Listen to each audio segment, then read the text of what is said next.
దేశమంతా కాషాయ రెపరెపలు.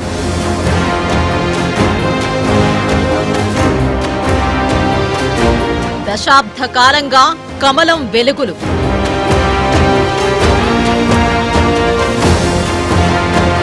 మెజారిటీ రాష్ట్రాల్లో సొంతంగానే అధికారం.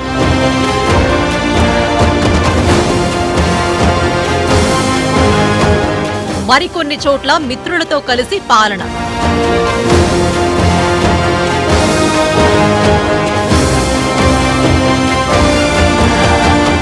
దేశమంతా ఇంతలా వికసిస్తున్న కమలం తెలంగాణలో ఎక్కడుంది? తెలంగాణలో బీజేపీ ఎందుకు బలపడడం లేదు? కమలానికి ప్రజలు సలాం చేస్తున్నా ఆ అవకాశాలను నేతలు అందిపుచ్చుకోలేకపోతున్నారా? తెలంగాణలో బీజేపీ గ్రాఫ్ ఎంఐఎం కంటే దారుణంగా ఉందా? ఏపీని స్ఫూర్తిగా తీసుకుని తెలంగాణలో భవిష్యత్ ఎన్నికల్లో అధికారంలోకొస్తామని కేంద్ర మంత్రి బండి సంజయ్ అంటున్నారు. రాష్ట్రంలో బీజేపీ బలపడుతోందని, ఇందుకు పంచాయతీ ఎన్నికల ఫలితాలే నిదర్శనమని లక్ష్మణ్ అంటున్నారు. గ్రౌండ్ లెవెల్లో ఇది వర్కౌట్ అవుతుందా?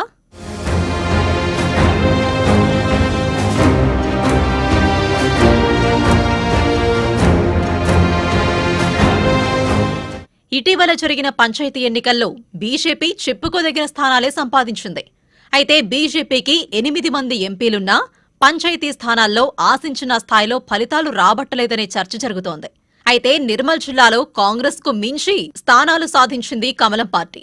ఇక్కడ 2 ఎమ్మెల్యేలు, 1 ఎంపీ ఉన్న ప్రాంతంలో భారీగా పంచాయతీలు గెలవడం నాయకుల స్వేచ్ఛాయుత నిర్ణయాలకు ఉదాహరణ అంటున్నారు నేతలు. అయితే కొందరు నేతల తీరుతో పార్టీకి కష్టాలు తప్పడం లేదనే మాట వినబడుతోంది.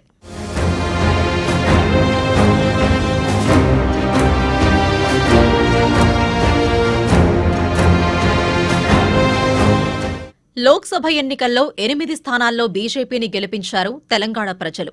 లోక్సభ ఎన్నికల్లో 8 స్థానాలిచ్చి మద్దతు పొందినా కంటోన్మెంట్, జూబ్లీహిల్స్ ఉప ఎన్నికల్లో భారీ ఎదురుదెబ్బ తప్పలేదు. సర్పంచ్ ఎన్నికల్లో చెప్పుకోదగిన ఫలితాలు వచ్చినా నేతలంతా ఐక్యంగా పనిచేస్తే మరింతగా బలపడి ఉండేవాళ్లమని క్యాడర్ అంటోంది.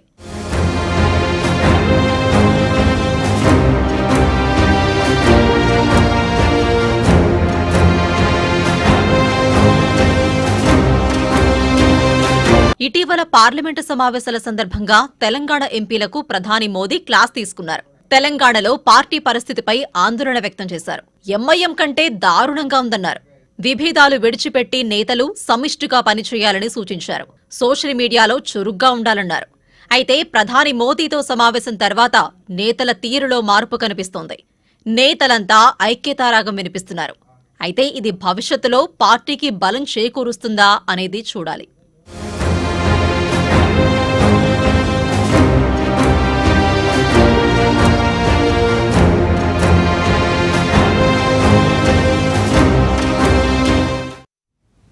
ఇవి బులెటిన్